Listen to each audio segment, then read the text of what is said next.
Hi all, അസ്സാം വലൈക്കും, welcome back. ഇന്നത്തെ നമ്മുടെ റെസിപ്പി വഴുതനങ്ങ തോരനാണ് കേട്ടോ. ഒട്ടും തന്നെ ഉടഞ്ഞു പോവാത്ത രീതിയിൽ വളരെ സിമ്പിളായിട്ട് ഉണ്ടാക്കിയെടുക്കാൻ പറ്റുന്ന ഒരു തോരനാണിത്. അപ്പോൾ നമുക്കിതിൻ്റെ റെസിപ്പിയിലേക്ക് പോവാം. അപ്പോൾ അതിന് വേണ്ടിയിട്ട് ഞാനിവിടെ അരമുറി തേങ്ങയാണ് എടുത്തിട്ടുള്ളത്. അപ്പം വഴുതനങ്ങ കട്ട് ചെയ്യുന്നതിന് മുമ്പ് ആദ്യം ഇതിലേക്കുള്ള ചേരുവകളൊക്കെ ഒന്ന് റെഡിയാക്കി എടുക്കണം. അപ്പോൾ എരിവിന് ആവശ്യമായിട്ട് 2 പച്ചമുളകും ഒരു തണ്ട് കറിവേപ്പിലയും 1/4 ടീസ്പൂണ് ചെറിയ ജീരകവും കൂടി ഒരു മിക്സിയുടെ ജാറിലിട്ടിട്ട് ഒന്ന് ചെറുതായിട്ടൊന്ന് ചതച്ചെടുക്കുക. അപ്പോൾ ഈ ഒരു രീതിയിലാണ് കേട്ടോ ചതച്ചെടുക്കേണ്ടത്. നന്നായിട്ട് പേസ്റ്റ് പോലെയൊന്നും അരയണ്ട കേട്ടോ. ഈ ഒരു രീതിക്കൊന്ന് ഒതുക്കിയെടുത്താൽ മതി. ഇനിയിപ്പോൾ കുറച്ച് വഴുതനങ്ങ എടുത്തിട്ടുണ്ട് കേട്ടോ. ഇനി കട്ട് ചെയ്തെടുത്തിട്ട് വരാം. ഞാനിപ്പോൾ ഈ ഒരു രീതിയിലാണ് കേട്ടോ ഇത് കട്ട് ചെയ്തെടുത്തിട്ടുള്ളത്. ചെറുതായിട്ടാണ് കട്ട് ചെയ്തത്. ഇനി നമുക്ക് തോരൻ റെഡിയാക്കി എടുക്കാം.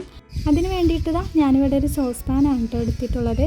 ഇതിലേക്ക് 2 ടേബിൾ സ്പൂണ് വെളിച്ചെണ്ണ ഒഴിച്ച് കൊടുക്കുക. ഇതിലേക്ക് 1/4 ടീസ്പൂണ് കടുകിട്ട് പൊട്ടിച്ചെടുക്കുക. കടുക് നന്നായിട്ട് പൊട്ടി വരുമ്പോൾ ഇതിലേക്ക് കുറച്ച് വറ്റൽമുളക് ചേർത്ത് കൊടുക്കുക കേട്ടോ. ഞാനിവിടെ 3 എണ്ണമാണ് മുറിച്ചിട്ട് ചേർത്ത് കൊടുക്കുന്നത്. ഇനി ഇതിലേക്ക് ഒരു 3-4 അല്ലി വെളുത്തുള്ളി ചെറുതായി കട്ട് ചെയ്തതും കൂടി ചേർത്ത് കൊടുക്കുക. അപ്പോൾ നമ്മൾ തോരൻ റെഡിയാക്കുന്ന സമയത്ത് ഇതുപോലെ വെളുത്തുള്ളി ചേർക്കുമ്പോൾ നല്ലൊരു ടേസ്റ്റാണ് കേട്ടോ ആ തോരൻ ഉണ്ടാവുക. ഇനി വെളുത്തുള്ളി ചെറുതായിട്ടൊന്ന് മൂത്ത് വരുമ്പോൾ അതിലേക്ക് ഒരു ചെറിയൊരു സവാള കട്ട് ചെയ്തതും കൂടി ചേർത്ത് കൊടുക്കുക. വലിയ സവാള ആണെങ്കിൽ അതിൻ്റെ പകുതി ചേർത്താൽ മതി കേട്ടോ. കാരണം തോരനല്ലേ നമ്മൾ റെഡിയാക്കുന്നത്. അപ്പം സവാള കൂടി പോകണ്ട. ഇതൊന്ന് പെട്ടെന്ന് വഴണ്ട് കിട്ടാനായിട്ട് ഇതിലേക്ക് ആവശ്യത്തിനുള്ള ഉപ്പ് കൂടി ചേർത്ത് കൊടുത്തിട്ട് വഴറ്റിയെടുക്കുക കേട്ടോ. അപ്പോൾ നന്നായിട്ട് തന്നെ സവാളയൊക്കെ വഴണ്ട് കിട്ടിയിട്ടുണ്ട്. ഇതിലേക്ക് ഇനി നേരത്തെ ചതച്ചെടുത്തിട്ടുള്ള തേങ്ങയും കൂടി ചേർത്ത് കൊടുത്തിട്ട് ഒന്ന് വഴറ്റിയെടുക്കാം. ഈ തേങ്ങയിൽ ഉണ്ടാകുന്ന വെള്ളം ഉണ്ടല്ലോ, അത് ചെറുതായിട്ടൊന്ന് വറ്റി വന്നാൽ മതി. തേങ്ങയുടെ കളറ് മാറൊന്നും വേണ്ട കേട്ടോ. ഇനി നമ്മൾ കട്ട് ചെയ്ത് വെച്ചിട്ടുള്ള വഴുതന കൂടി ചേർത്ത് കൊടുത്തിട്ട് നല്ലതുപോലെ ഒന്ന് മിക്സാക്കി കൊടുക്കാം. ഈ ഒരു സമയത്ത് ഇതിലേക്ക് ഉപ്പ് ആവശ്യമുണ്ടെങ്കിൽ കുറച്ചുകൂടി ചേർത്ത് കൊടുക്കാം കേട്ടോ. എന്നിട്ടെല്ലാം കൂടി നന്നായിട്ടൊന്ന് മിക്സാക്കി കൊടുത്തതിന് ശേഷം ഒരു 15 മിനിറ്റ് അടച്ച് വെച്ചിട്ട് വേവിക്കാം. നമ്മളിതിൽ വെള്ളമൊന്നും ചേർക്കുന്നില്ല കേട്ടോ. അതുകൊണ്ട് തന്നെ ഇത് വേവിക്കുന്ന സമയത്ത് ഇടയ്ക്കൊന്ന് തുറന്ന് നോക്കിയിട്ട് ഒന്ന് മിക്സാക്കി കൊടുക്കുക.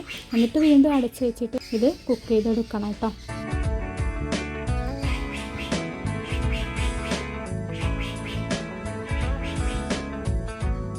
അപ്പോൾ ഒരു 15 മിനിറ്റ് ആയിട്ടുണ്ട്. അപ്പോൾ ഇത്രയേ ഉള്ളൂ, നമ്മുടെ വഴുതനങ്ങ തോരൻ റെഡി ആയിട്ടുണ്ട് കേട്ടോ. അപ്പോൾ ഈ ഒരു രീതിയിൽ നിങ്ങൾ ഇനിയും ട്രൈ ചെയ്തിട്ടില്ലെങ്കിൽ തീർച്ചയായിട്ടും ഒന്ന് ട്രൈ ചെയ്ത് നോക്കേണ്ട ഒരു തോരനാണ് കേട്ടോ. ഇത് അത്രക്കും ടേസ്റ്റാണ്. പിന്നെ ഇതിന് മുമ്പ് ഞാൻ വഴുതനങ്ങ ചില്ലിയുടെ റെസിപ്പി അപ്ലോഡ് ചെയ്തിട്ടുണ്ടായിരുന്നു കേട്ടോ. അത് ട്രൈ ചെയ്യാത്തവരുണ്ടെങ്കിൽ തീർച്ചയായിട്ടും ഒന്ന് ട്രൈ ചെയ്ത് നോക്കണം കേട്ടോ. അതും കിടിലൻ ടേസ്റ്റ് തന്നെയാണ്. അപ്പം ഈ ഒരു റെസിപ്പി നിങ്ങൾക്ക് ഇഷ്ടപ്പെട്ടെങ്കിൽ തീർച്ചയായിട്ടും ലൈക്ക് ചെയ്യുക, ഷെയർ ചെയ്യുക, കമൻറ്റ് ചെയ്യുക. സബ്സ്ക്രൈബ് ചെയ്യാത്തവരുണ്ടെങ്കിൽ തീർച്ചയായിട്ടും ഒന്ന് സബ്സ്ക്രൈബും കൂടി ചെയ്ത് സപ്പോർട്ട് ചെയ്യണേ. ഇനി അടുത്ത പുതിയ വീഡിയോയുമായി വീണ്ടും വരാം. ഇതുവരേക്കും എല്ലാ കൂട്ടുകാർക്കും അസ്സലാമു അലൈക്കും.